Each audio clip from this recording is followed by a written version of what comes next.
তারাই তো হচ্ছেন গুরুজন। বাবা, কাকা, স্কুলের মাস্টারমশাইরা, এমনকি গ্রামের যারা বয়স্ক ব্যক্তি, তারা সবাই হচ্ছেন তোমার গুরুজন। বাবা, আমার গুরুজন ছিল, তাই না ভাবি? হ্যাঁ বাবা। আচ্ছা ভাবি, মা তো মনে সরিয়ে দিয়েছে, তাই না? হ্যাঁ বাবা, তোমার মা মনে স্বর্গে দিয়েছে। ঝন্টু কি বলে জানো ভাবি? বলে মানুষ মরে গিয়ে ভূত হয়, নয়তো পেদিনী হয়। ঝন্টুর ওর এত রাগ হয়েছিল না আমার।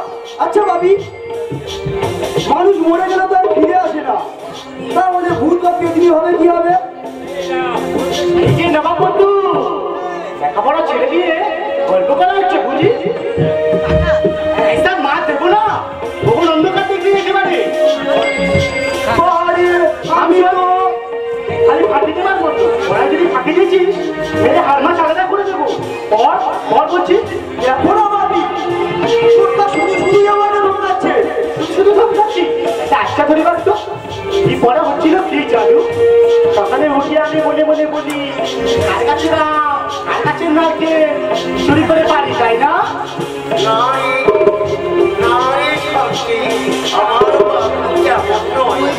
তুমি খামো দাদা, একটা উচ্চাঙ্গ দিতে বসেছে।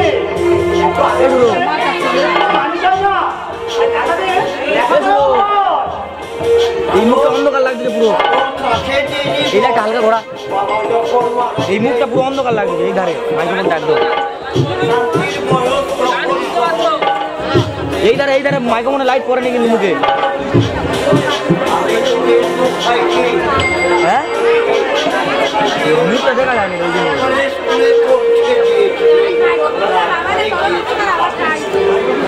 মুখের আওয়াজ বলিনি, মুখের আওয়াজ বলিনি, মুখের আলো বলতে সময় কি হয়েছিল জানো বাপি? ঠিক তুমি যেমনটি বললে, কাকুও আমাকে বুকের মধ্যে জড়িয়ে ধরে বসেছিল। বৃষ্টিতে জামা কাপড় ভিজে গেল কাকুকে, কিন্তু আমার গায়ে এখনো বৃষ্টির জল লাগতে দেয়নি বাপি। আমার গায়ে এখনো বৃষ্টির জল লাগতে দেয়নি। আচ্ছা ভাবি, আমাদের ঘরটা সারিয়ে নাও না কেন? এটা সারিয়ে নাও না কেন? ঘরটা সারাতে বুঝি পয়সা লাগে না? দে না দেখি 200 টাকা, তোমার ঘরটা নতুন করে সারিয়ে দিচ্ছি। আমি টাকা কোথায় পাবো? তাহলে ফাইলামো না করে দয়া করে দাদা রান্না বান্না কমপ্লিট। আবার কোথায় বেরোচ্ছি? একটু কাজ আছে দাদা। কাজ নয় ভাবি, কাকু তো যাত্রা রিহার্সাল দিতে যাচ্ছে। এখন রাতটা ছাড়বো না, ভুবন অন্ধকার দেখবি একেবারে। এটা ছাড়া ঘর থেকে বেরোবার পারবে, বেরোলেই বলবে যাত্রা রিহার্সাল দিতে যাচ্ছে। এসব যাত্রা না করে বরং তুই একটা চাকরির চেষ্টা কর। আমি এই অন্ধ মানুষ, একটা পয়সা রোজগার করতে পারি না, শুধু বসে বসে অন্য ধ্বংস করছি। একা কান্তি কতদিন সামলাবে বল? তারও তো একটা ভবিষ্যৎ আছে। তাই বলছি তুই একটা চেষ্টা কর। তুই করছি না কাজলকে বলেও রেখেছি। তবে জানো ভাবি, কাকুরা সিরাজদৌলা সাজবে।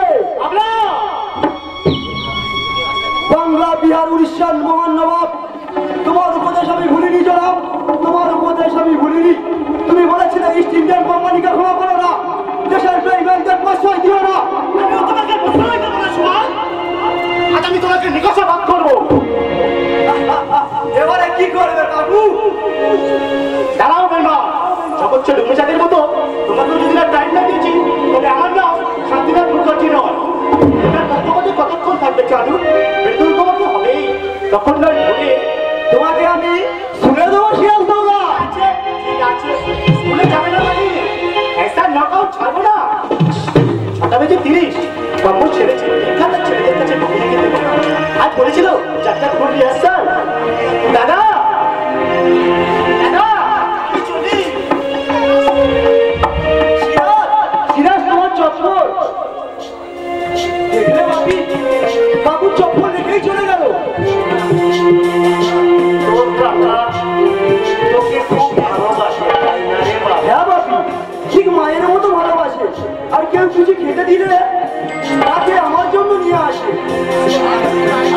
মেজো কাকা মেজো কাকাও ভালোবাসে, তবে ছোট্টার মতো না।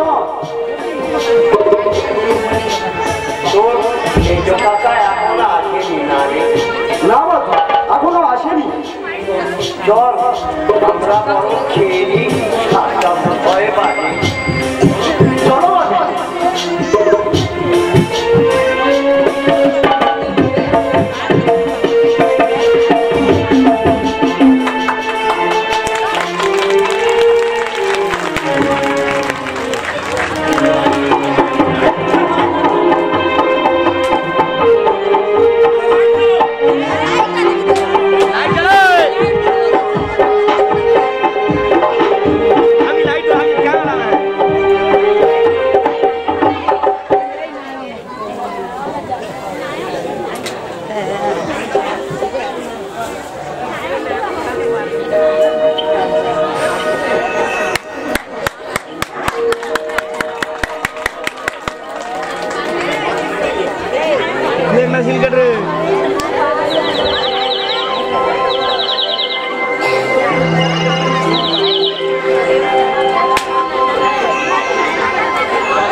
দেখো কবিতা, আমি তো তোমাকে বলেছি আর 2 বছর তুমি একটু অপেক্ষা করো, আমি একটু গুছিয়ে আমি বুড়ি হয়ে যাব, মাথার চুলও পেকে যাবে, দাঁতও পড়ে যাবে, তখন তোমার আর বিয়ে করতে হবে না। আগে যদি জানতাম তুমি এত নিষ্ঠুর, তোমার নিষ্ঠুরী কথা জানলে আমি পা দিতাম না। এই কবিতা, আমি তো বিয়ে করতে অস্বীকার করছি না, তবে আমি 2 বছর অপেক্ষা করতে বলছি। তুমি আমায় একটু বিষ এনে দাও। কি হচ্ছে? মায়ের জ্বালা, মার জন্য ছিছি করে।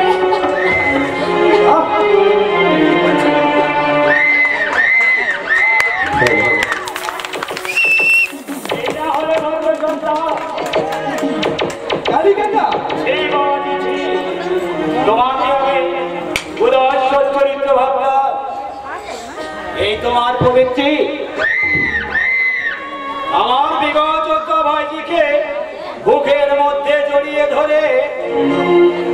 চুপ করুন, আপনি চুপ করুন কালী কাকা। দাদা বাড়িতে আছে? হ্যাঁ হ্যাঁ, তোমার দাদার কাছে জিজ্ঞাসা করবো এসব কথা অর্থ কি, নাকি আমরা এ পাড়ায় বাস করছি, গরিব বলে কি আমাদের মান সম্মান নেই? হ্যাঁ, কি হয়েছে কালী কাকা? কি হয়েছে সেটা আমাকে না জিজ্ঞাসা করে তোমার ওই গুণধর ভাইকে জিজ্ঞাসা করো। কাকি, তুমি বিশ্বাস করো দাদা, আমি কোনো অন্যায় করিনি, কোনো পাপ করিনি, শুধু শুধু জড়াচ্ছি। কবিতা, কি হয়েছিল বল? একটা কথা যদি মিথ্যা বলেছি মেরে তোর মাটিতে পুঁতে রাখবো। বল, লবণটা কি করেছিল? আমি কাকুর কাছে যাচ্ছিলাম। হ্যাঁ, তারপর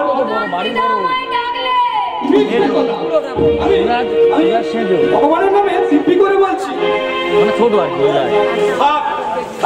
থাক বাবু, এসব নোংরামির মধ্যে তুমি আর ভগবানকে ডেকে না।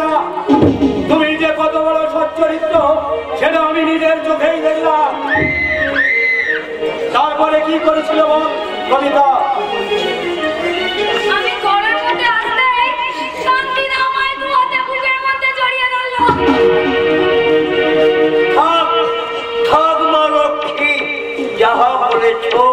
যথেষ্ট। এবারে তুমি এক কাজ করো, বাড়িতেই যাও। যাবে কোথায়? এই ঘটনা নিজের চোখে দেখার পরে আমি ওকে আমার ঘরে নেবো ভেবেছ? ঘরে না নেন, গলায় কলসি বেঁধে ওই গঙ্গায় ডুবিয়ে দিই। আমার যদি 10 বছরের জেল হয়, আমি জেলই খাটবো। তবে শয়তানিকে স্ত্রী বলে গ্রহণ করবো না। শুনলে অবন্তি, তোমার ওই গুণধর ভাইয়ের কাহিনীগুলো শুনলে? পাশাপাশি বাড়িতে বাস করছি, আমি চাই না এই নিয়ে থানা পুলিশ হোক। তাছাড়া তোমার ঘরে তো একটা মেয়ে ছেলে দরকার। দরকার ঠিকই, কিন্তু আমার ভাতৃবধূ এমন অসম্মানের বোঝা মাথায় নিয়ে আমি কোনোদিন স্বপ্নে ভাবিনি। আরে বাপু, এই যুগের ছেলে মেয়েদের তুমি চেনো না, ওদের তো ভিতরে ভিতরে একটা ইয়ে চলছে। নিহাত আজ আমার চোখে ধরা পড়ে গেল। দেখো দেখো মা লক্ষ্মী, আমার ভাই সামান্য মাইনা পায়, 4-5টা লোক খাইবে, তারপরে যদি তার সঙ্গে তোমার বিয়ে হয়, তুমি কি শান্তি পাবে? তার থেকে বলো, আমি বলছিলাম কি অন্য কোনো ছেলের সঙ্গে। তুমি পাগল হয়েছ অবন্তি? এই ঘটনার পরে তাহলে আপনার যা খুশি করুন। এই রইল মেয়ে, আর এই মেয়ে যদি আত্মহত্যা করে, তোমার 3 ভাইয়ের আমি জেলের ঘানি কাটিয়ে ছাড়বো। আমি বিষ খাবো, আমি গলায় দড়ি দেবো, গঙ্গায় লাফিয়ে পড়ে শেষ জীবন করে কবিতা, তুমি বাড়ি ফিরে যাও কাকা, আমি আর বাঁচতে চাই না। আমার এই কলঙ্কিত মুখ, আমার এই কলঙ্কিত মুখ, আমি আর মানব সমাজে দেখতে চাই না কাকা, আর মানব সমাজে দেখতে চাই না। আপনি বিয়ের ব্যবস্থা করুন কালী কাকা। না বাবু না, এসব ঝামেলা আমার পোষাবে না। যা করবার তোমরাই করো, আর সম্পাদন করার সময় আমাকে দেখো, আমি এসে সম্পাদনটা করিয়ে দিয়ে যাবো। তাই যখন ভিজিয়েছি কি কথা বিয়ে করাতে আমার দায় কেঁদেছে। তোমাদের যে আমি পুলিশে দিইনি, এটাই তোমাদের 14 পুলিশের ভাগ্য। আমার কচি নেতাকে বুঝলে ভাসলে তার স্থিরতা হানি করেছি। কবিতা, বুঝলে ভাসলে এনেছে তো? হ্যাঁ কাকা, মামলা করলে দস্তুর মতন জেল হবে, তাই জানো? এটি ভদ্র সন্তানের কাজ। নিজের বাড়িতে পেয়ে একটা সমর্থ মেয়েকে বুকের মধ্যে জড়িয়ে রেখে আপনি চেঁচাবেন না, বাড়িতেই যান। চেঁচাবো না মানে 100 বার চেঁচাবো, 1000 বার চেঁচাবো, আমার ভাইটির মান নেই বুঝি?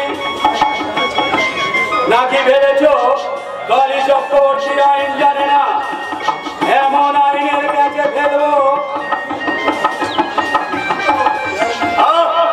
আপনি শান্ত হন, আমি কথা দিচ্ছি শাস্ত্রমতে আপনার ভাইটির বিয়ে হবে।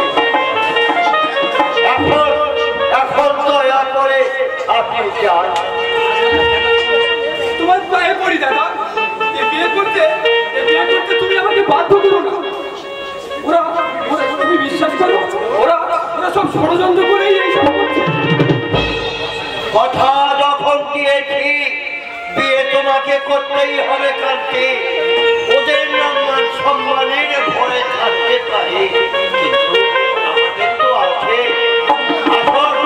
আসল কালী কাকা বিয়ের দিন ঠিক করবেন। দাদা,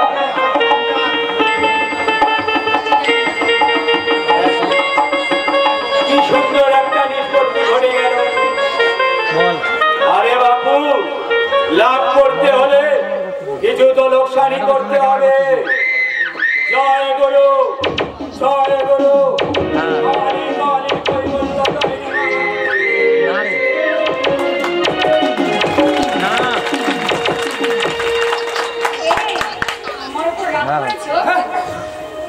ভগবান, কি যে চাইলাম আর কি যাই বা পেলাম।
এইভাবে যদি শোষণ চলতে থাকে প্রজারা বিদ্রোহ করবে।